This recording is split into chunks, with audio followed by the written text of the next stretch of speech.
Salam sejahtera, terima kasih kerana bersama dengan saya di Nazlin Unity Channel. Satu lagi pendedahan paling menarik dibuat oleh Anwar Ibrahim hari ini. Ianya berkaitan dengan kroni dan siapa yang menghancurkan Malaysia. Saudara-saudara sekalian, apabila Anwar Ibrahim mengambil keputusan membuat pendedahan ini, kita semua bersyukur dan berterima kasih. Kerana isu kroni di Malaysia ini sudah lama diperkatakan oleh netizen. Kroni sudah lama menjadi barah dalam negara kita. Bahkan, ramai yang mengatakan bahawa tindakan Anwar Ibrahim tegas di dalam menangani isu rasuah, penyalahgunaan kuasa dan penghapusan penyebaran kekayaan melalui kroni-kroni adalah tindakan yang paling hebat sekali. Ramai menyatakan tindakan ini amat tidak disenangi oleh golongan-golongan yang suka mengayakan kroni. Hari ini pula, Anwar Ibrahim sekali lagi mengatakan kroni jahanamkan syarikat. Keputusan tak telus dalam pentadbiran dahulu. Saudara-saudara sekalian, memang terbukti kroni inilah yang menghancurkan, bukan sekadar syarikat, bukan sekadar syarikat yang boleh dijahanamkan oleh kroni. Kroni juga boleh menjahanamkan satu negara. Bayangkan kalau kroni itu adalah kroni yang bodoh-bodoh, yang mana tidak mampu sebenarnya melaksanakan sesuatu projek, sesuatu pentadbiran, sesuatu jawatan dan tanggungjawab. Tapi kerana kroni, kerana ada hubungan kroni, maka apa yang terjadi? Dilantik juga, diberi juga apa-apa projek atau lantikan jawatan. Walhal tidak layak sama sekali. Apa yang terjadi? Hancurlah negara syarikat tersebut. Jadi, kita sepatutnya bukan mahu menentang Anwar Ibrahim. Kita sepatutnya menyokong tindakan Anwar Ibrahim ini. Bagi mereka yang tidak suka dengan perkataan kroni yang seringkali diutarakan oleh Anwar Ibrahim, mungkin anda adalah orang yang suka dengan kroni. Saudara-saudara sekalian, hari ini kita sekali lagi digemparkan dengan pendedahan daripada Perdana Menteri Malaysia Anwar Ibrahim. Apabila beliau menemplak keputusan tidak telus pentadbiran terdahulu yang memberi peluang kepada beberapa kroni menjahanamkan sesebuah syarikat, terutamanya syarikat yang menjadi simbol dan kebanggaan negara seperti Malaysia Airlines. Kadang-kadang keputusan politik atau negara yang tidak telus memberikan peluang kepada satu-satu kroni menjahanamkan suatu syarikat yang dibanggakan, kata Anwar Ibrahim. Sekarang ini penerbangan Malaysia Airlines sedang di dalam keadaan yang agak mendukacitakan. Terpaksa dicari jalan oleh kerajaan untuk cuba diselamatkan. Kata Anwar Ibrahim lagi, oleh kerana kesilapan itu, syarikat tersebut terbeban kepada kita sehingga kini, katanya menerusi ucapannya pada majlis sambutan ulang tahun ke-30 Khazanah Nasional Berhad di Kuala Lumpur hari ini. Anwar yang juga Menteri Kewangan berkata, keputusan yang dibuat atas niat untuk mempertahankan kepentingan beberapa kroni itu telah meminggirkan kepentingan negara serta rakyat. Bagaimanapun, Perdana Menteri berkata, usaha untuk memulihkan syarikat penerbangan negara itu telah pun dimulakan oleh Khazanah Nasional. Saya ucapkan tahniah kepada Khazanah, tetapi ia mengambil masa. Bagi kerajaan, hampir setiap minggu dalam mesyuarat jemaah menteri, kita bicara soal pemulihan dan reformasi. Bagaimana untuk membantu menyelamatkan institusi negara, kata Anwar. Anwar berkata kerajaan komited sepenuhnya untuk memastikan kejayaan syarikat penerbangan itu kerana ia adalah syarikat penerbangan nasional negara dan perlu bangkit kembali untuk meneruskan perkhidmatan yang cemerlang, kata Anwar. Selain itu, beliau turut memuji syarikat lain di bawah kelolaan Khazanah yang mencapai kejayaan di luar negara seperti Malaysia Airports Holding Berhad (MAHB), yang memiliki lapangan terbang Istanbul Sabiha Gökçen International di Turki. Dalam perbincangan saya dengan Presiden Turki, kata Anwar Ibrahim, beliau menyebut akan keyakinannya terhadap syarikat MHB untuk mengendalikan dan mengurus lapangan terbang penting di Istanbul. Ini menunjukkan keupayaan syarikat-syarikat di bawah kelolaan Hazana, katanya.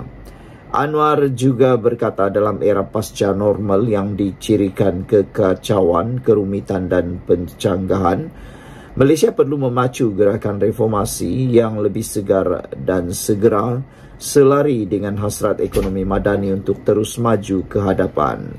Sekian untuk kali ini, jangan lupa tinggalkan komen anda. Sila tekan butang subscribe. Kita jumpa lagi. Bye-bye. Salam sejahtera. Terima kasih kerana bersama dengan saya di Nazilin Unity Channel. SG4, mana tokoh pemikir dalam pembangkang? Baru-baru ini, negeri pembangkang, umum mereka dah tubuhkan syarikat SG4 bagi hasil sama rata pada negeri pembangkang. Konsep ini hadir sebab negeri-negeri ini memiliki peratusan milikan yang sama, iaitu 25% masing-masing. Sekali pandang nampak macam adil, tapi ada kelemahan besar. Pertama sekali, saya tidak percaya dengan campur aduk politik dan bisnes. Perkara ini mewujudkan konflik pada masa depan, berpunca dari ketidaksamaan atau ketidaksefahaman politik. Mineral unsur nadir bumi REE adalah antara hasil yang dijangka akan memberi pulangan lumayan kepada SG4. Namun mereka kata mereka tidak menjual raw material. Mereka nak jual yang sudah diproses sebab nilainya akan meningkat berkali ganda. Tapi kena faham juga, bukan semua negeri yang akan boleh bagi sumbangan dan produktiviti yang sama dalam aktiviti menjana hasil ini. Ada negeri yang bajet tahunan dia hampir 2 bilion ringgit. Dan ada negeri yang bajet dia hanya 300 juta ringgit. Kalaulah hasil atau untung dibagi sama rata, maksudnya secara komparatif, negeri yang paling dapat untung adalah negeri yang paling kecil, paling kurang penduduk, paling kurang produktiviti, tapi tetap dapat kongsi hasil yang sama rata. Jadi, walau ia nampak macam adil, tapi dari segi praktikal ia tetap tidak adil. Kedua, sekarang ni negeri pembangkang 4 negeri ini bergabung, tapi politik adalah dinamik. Kena ingat ya, bila nak proses REE ini jadi high value added goods, kena ada pelaburan yang tinggi. Pelaburan yang tinggi ada returns on investment ROI yang akan ambil masa bertahun-tahun sebelum jadi positif. Pada masa ia jadi positif, PRU berlaku dan 4 negeri pembangkang ini daripada 4 jadi 2 sebab vote swing ataupun perpecahan politik berlaku. Adakah untung masih nak diberikan kepada negeri-negeri yang tak lagi jadi negeri pembangkang? Walhal negeri ini dah ada shareholding persen yang sama dan mereka dah tunggu bertahun sebelum ROI jadi positif. Adakah bermaksud mereka nak kena jual share mereka sebab mereka bukan lagi negeri pembangkang? Macam mana pula? Ada lagi satu PRU, kemudian negeri pembangkang jadi satu negeri pula. Dan negeri paling banyak keluarkan REE paling banyak sudah tidak lagi jadi negeri pembangkang. Bisnes yang baik dan berdaya saing perlulah kompetitif dan kena keluar dari kepentingan politik. Last but not least, jangan salah faham maksud saya ya. Tun Mahathir adalah seorang yang hebat dan berpengalaman. Tapi takkanlah dalam negeri pembangkang sebanyak 4 negeri ini, tak ada tokoh dari mereka sendiri boleh diharapkan untuk jadi lead projek ini. Mana tokoh-tokoh hebat dan pemikir dalam pembangkang? Ini persoalan besar. Kenapa harus juga Tun Mahathir yang dah terlalu tua, yang dah kalah politik, tiada kerusi, yang sudah dikata tidak relevan lagi, itu pula yang diambil. Di mana perginya pemikir dalam parti pembangkang? Sekian dulu share video ini, kita jumpa lagi. Bye-bye. Salam sejahtera, terima kasih karena bersama dengan saya di Nazilin Unity Channel. Adakah Menteri Besar Kedah, Menteri Besar Perlis akan turut dicutikan juga? Kenapa pula perlu dicutikan? Isunya ialah apabila Dr. Akmal Saleh buat satu persoalan kepada PAS, tak nak minta Menteri Besar Kedah, Perlis dicutikan juga ke? Apa isunya sehingga perkara ini timbul? Pemuda UMNO mahu PAS menjawab persoalan sama ada Menteri Besar Kedah Muhammad Sanusi Maknur dan Menteri Besar Perlis Muhammad Syukri Ramli yang terpalit dengan kes mahkamah dan siasatan oleh SPRM perlu dicutikan atau tidak. Ketuanya Dr. Akmal Saleh melemparkan soalan itu susulan kenyataan timbalan Presiden PAS Tuan Ibrahim Tuan Man yang berkata, Presiden UMNO Ahmad Zahid Hamidi harus diberikan cuti bagi memberi laluan kepada siasatan bebas terhadap dirinya sehingga selesai. Itulah orang kata. PAS ni kadang-kadang berikan kenyataan yang tidak pikir-pikir panjang dulu. Selalu tembak kaki sendiri. Mau tembak orang tapi rupa-rupanya menembak hidung sendiri. Meludah ke langit kena muka sendiri. PAS lupa bahawa mereka tidak lagi sebersih-bersihnya seperti dahulu. PAS kini sudah ramai masuk dalam kluster mahkamah. Paling teruk sekali, pengerusi Perikatan Nasional Muhyiddin Yassin sudah masuk dalam kluster mahkamah. Dan juga Menteri Besar Kedah, Menteri Besar Perlis, juga keluarga pemimpin-pemimpin PAS juga ada yang kini disiasat. Jadi sejauh mana apa yang dicakap oleh Tuan Ibrahim ini sudah difikirkan sedalam-dalamnya. Sehingga apabila dia cuba mengajar UMNO supaya UMNO merehatkan Zahid Hamidi daripada menjalankan tugas, diberikan cuti bagi memberi laluan kepada siasatan bebas, kini mereka pula ditanya semula. Itu yang kita kata tadi, nak kenakan orang sendiri pula kena. Adakah Menteri Besar Kedah dan Menteri Besar Perlis juga akan dicutikan? Itu pun perlu ditanya. Kalau PAS juga memberikan cuti kepada Menteri Besar Kedah dan Menteri Besar Perlis, maknanya Zahid Hamidi juga perlu cuti. Kata Akmal Saleh nak tanya pada YB Tuan Ibrahim Tuan Man juga. Sebelum minta Datuk Seri Zahid Hamidi dicutikan, tak nak minta Menteri Besar Kedah dan Menteri Besar Perlis dicutikan juga ke, soal beliau. Masing-masing pun ada kes yang disiasat dan sedang didakwa di mahkamah, katanya dalam satu hantaran di Facebook. Semalam Tuan Ibrahim mengalu-alukan sikap terbuka Zahid berhubung siasatan terbuka susulan laporan polis. Pemuda Bersatu yang mendakwa dirinya memperdaya dan mengelirukannya di Pertuan Agong sebelum ini. Bagaimanapun kata pemimpin PAS itu, tidak mungkin seseorang dapat disiasat sepenuhnya ketika masih memegang jawatan timbalan Perdana Menteri. Katanya, persoalan utama apakah hasil selepas siasatan, sedangkan 47 kes rasuah Zahid sebelum ini juga telah ditarik balik. Mengulas lanjut, Akmal mempertikaikan desakan PAS yang mahu pemimpin kerajaan direhatkan tetapi tidak kepada pemimpinnya yang juga dalam keadaan yang sama. Kata orang lain, boleh. Kata orang lain boleh, tetapi dekat geng sendiri tak boleh, soal Akmal Saleh lagi. Pada 18 Julai 2023, Sanusi didakwa atas tuduhan mengeluarkan kenyataan menghasut tindakan Sultan berhubung tindakan Sultan Selangor melantik Amiruddin Syari sebagai Menteri Besar. Dia bagaimanapun mengaku tidak bersalah. Kes itu kemudian dipindahkan ke Mahkamah Tinggi Shah Alam untuk dibicarakan. Pertuduhan dikemukakan mengikut Seksyen 4 dalam kurungan 1 kurungan B Akta Hasutan 1948 dan boleh dihukum mengikut Seksyen 4 dalam kurungan 1 Akta sama yang membawa hukuman maksimum penjara 3 tahun atau denda RM5.000 atau kedua-duanya jika sabit kesalahan.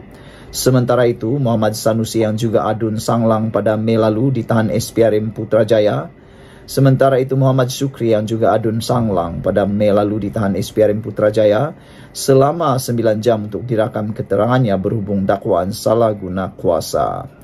Dua komen daripada netizen berkait isu ini ialah, kat orang boleh pula, kat dia sendiri tak boleh. Purple Mouse kata itu sebab report polis pasal SD. Pasal Said ni konon menipu Agong tu kerja bodoh dan sia-sia dari Bersatu. Ini bukan apa, hanya tindak balas hati sakit apabila Presiden Bersatu Muhyiddin Yassin didakwa di mahkamah kerana menghina Agong. Satu lagi, hati pedih dengan kekalahan di Nenggiri, kubur PAS di Kelantan sendiri. Maknanya ini hanya untuk tutup malu atau sebagai respon, tak lebih daripada itu, kata Purple Mouse. Green Cheetah atau Greenfish 2455 kata, well said, Ketua Pemuda UMNO. Please protect your president. Well support you all out, kata Greenfish. Sekian dulu untuk kali ini. Jangan lupa tinggalkan komen Anda. Salam sejahtera. Terima kasih kerana bersama dengan saya di Nazlin Unity Channel. Apa jadi jika SG4? Apa jadi pada SG4 jika PAS tumbang di Kedah, Terengganu dan Perlis? Beberapa netizen memberikan komen dalam ruangan komen ini. Sanusi okey ke? Itu persoalan netizen. Syarikat SG4, kata Purple Mouse, adalah syarikat politik. Ianya bukan syarikat untuk perniagaan. Walaupun mereka kata itu peluang perniagaan, tapi sebenarnya ia hanyalah bermotif politik. Tak tahu apa wawasannya, apa perspektifnya. Apatah lagi Atok 99 tahun, Tuan Penasihat 25%-nya. Kata Ahmad Nispu, apa yang hendak dibisneskan tak tahulah, kata Purple Mouse. Kerana dalam 4 buah negeri ini, semua orang tahu 4 buah kerajaan negeri pimpinan Perikatan Nasional PAS ini mempunyai perspektif yang agak mundur. Saudara-saudara sekalian, apa jadi dengan SG4 jika PAS tumbang di Kedah, Terengganu atau Perlis? Tiada yang mustahil dalam dunia politik. Mungkin mereka rasa Kedah, Terengganu dan Perlis itu sudah terlalu kuat untuk PAS dan Perikatan Nasional. Tapi belum tentu sebenarnya. Seorang anggota kerja Majlis Tertinggi UMNO hari ini tampil mempersoalkan. Beliau mempersoalkan nasib syarikat SG4 Group Sdn Bhd jika Kerajaan Negeri Perikatan Nasional PN tumbang di 1 atau 2 negeri yang menubuhkannya. Menurut Muhammad Fuad Zarkasi, perkara itu tidak mustahil dan mendakwa langkah itu bukan untuk membantu mana-mana negeri tetapi hanya bermotifkan politik. Itulah yang disebut oleh Sanusi Maknur, bukan oleh Fuad Zarkasi. Fuad kata, apa akan jadi kepada syarikat SG4 jika 1 atau 2 kerajaan negeri PN bertukar tangan? Terengganu, Kedah dan Perlis bukan mustahil dirampas semula oleh Barisan Nasional, kata Fuad Zarkasi. Adakah selepas daripada memikirkan sedalam-dalamnya, ada antara menteri besar ini yang akan menarik diri daripada SG4? Kerana objektif SG4 kononnya ingin berkongsikan kekayaan secara saksama. Yang menjadi persoalan Fuad juga ialah sejauh mana Sanusi sanggup untuk berkongsi kekayaan Kedah dengan negeri-negeri lain. Sedangkan isu air telah pun menjadi isu besar apabila Sanusi kata sejak Tuhan cipta dunia ini Kedah dah rugi gara-gara airnya mengalir dan digunakan oleh Pulau Pinang. Kata Fuad lagi akan timbul banyak masalah baik dari segi pekerja, aset, saham dan lembaga pengarah. Tidak pernah 4 negeri berkongsi buat satu syarikat, katanya dalam satu hantaran di Facebook. Semalam, Ketua Panel Penasihat SG4 Dr. Mahathir Mohamad mengumumkan Kelantan, Terengganu, Kedah dan Perlis mengambil langkah bersama untuk berkongsi kekayaan dengan membentuk SG4. Netizen kata, kenapa Dr. Mahathir yang mengumumkan inisiatif ini? Kenapa bukan Muhyiddin? Di mana Muhyiddin sebagai pengurusi Perikatan Nasional? Tiba-tiba pula Mahathir pula yang mengumumkan, seakan-akan Mahathir kini lebih besar pangkatnya daripada orang-orang yang ada di Perikatan Nasional. Dia pula yang umum kerjasama Kelantan, Terengganu, Kedah, Perlis dalam berkongsi kekayaan ini. Kata Mahathir, setiap satu negeri akan memiliki kepentingan yang sama dalam syarikat tersebut. Menurut Mahathir, syarikat itu dimiliki 25% oleh setiap negeri, supaya negeri yang ketinggal jauh pun seperti Perlis boleh mendapat hasil. Malah katanya keuntungan dalam SG4 akan diagihkan secara saksama. Itu kata mereka baru mula. Nanti akhirnya, tak tahulah apa yang akan jadi. Mengulas lanjut, Puan secara sinis menyindir Menteri Besar Kedah, Muhammad Sanusi Maknor yang didakwanya tidak suka berkongsi. Sanusi pula, kata Puan, tidak suka kongsi-kongsi. Takut nanti Sanusi kata Kedah rugi sejak Tuhan buat dunia ini lagi. Justru penubuhan syarikat SG4 ini bermotif politik, bukan perniagaan. Apalagi penasihatnya ialah Tun Dr. Mahathir, katanya lagi. Sekian dulu untuk kali ini. Jangan lupa tinggalkan komen Anda untuk isu yang hangat ini. Jumpa lagi. Salam sejahtera. Terima kasih karena bersama dengan saya di Nazilin Unity Channel. Dengan bangganya, konon Perikatan Nasional mengumumkan bahwa 4 buah negeri yang dikuasai Perikatan Nasional bakal menjadi berjaya, bakal menjadi hebat kerana adanya SG4. Rupa-rupanya, saudara-saudara sekalian, timbul satu persoalan besar melalui pelaksanaan SG4 ini. Belum lagi dimulakan, sudah banyak ura-ura, sudah banyak aura negatif mula timbul daripada pelaksanaan SG4 ini. Menurut apa yang dinyatakan oleh Samsuri Mokhtar, Menteri Besar Terengganu, salah satu objektif kepada penubuhan pelaksanaan SG4 ialah perkongsian kekayaan antara 4 buah negeri ini. Netizen mula dapat menghidu. Kata mereka, siapa antara 4 negeri ini yang benar-benar ikhlas untuk berkongsi kekayaan, khususnya daripada para rakyat yang ada di negeri tersebut. Persoalan pertama yang paling kritikal ialah pasti tertuju kepada Panglima Perang Perikatan Nasional Sanusi Maknor. Sudah tentu tiada yang sanggup untuk berkongsi secara total kekayaan negeri mereka. Mungkin pemimpin mau, tapi mungkin rakyat belum tentu mahu. Ini boleh dikata seperti juga berkongsi kekayaan walaupun mereka lebih kaya. Sanggupkah Sanusi berkongsi dalam SG4? Dipetik daripada Harapan Daily. Ahli Majlis Tertinggi UMNO Datuk Puat Zarkasi hari ini sekali lagi mempersoalkan sama ada Menteri Besar Kedah Sanusi Maknor sedia berkongsi dengan 3 kerajaan negeri lain di bawah SG4. Itu persoalan paling besar kerana ada yang mengatakan antara 4 buah negeri yang paling kaya dikuasai oleh Perikatan Nasional ialah Sanusi Maknor. Negeri Kedah.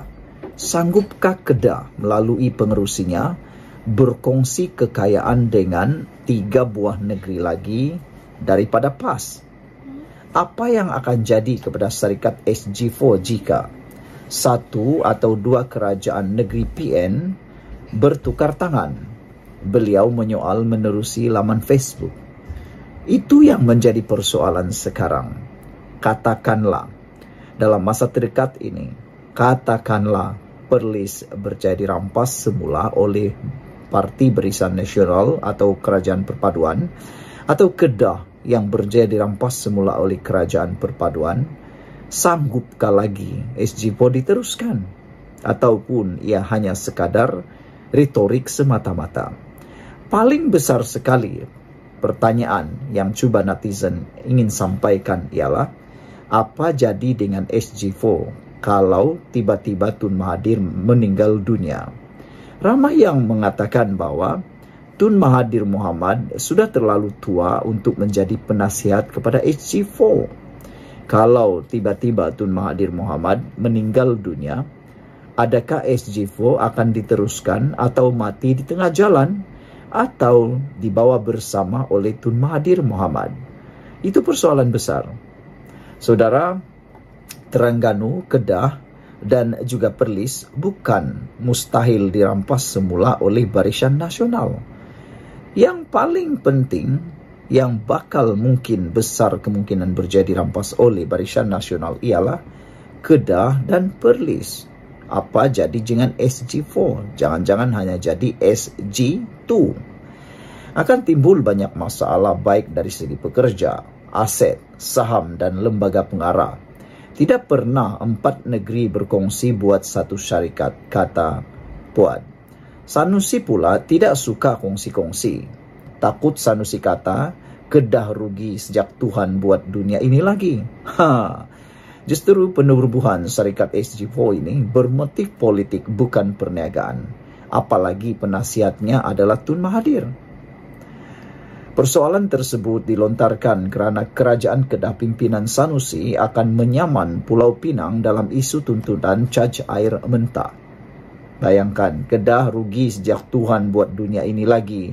Tak tahulah berapa Sanusi dilaporkan sebagai berkata. SG4 ialah syarikat sendirian berhad yang ditubuhkan secara bersama oleh 4 kerajaan negeri pimpinan Perikatan Nasional yang akan berkongsi hasil. Ia akan berkongsi hasil sumber ekonomi secara saksama melibatkan Kelantan, Terengganu, Kedah dan Perlis meskipun sumber seperti nadir bumi tidak sama rata. Apa pendapat Anda semua tentang isu kali ini? Jangan lupa tinggalkan komen Anda.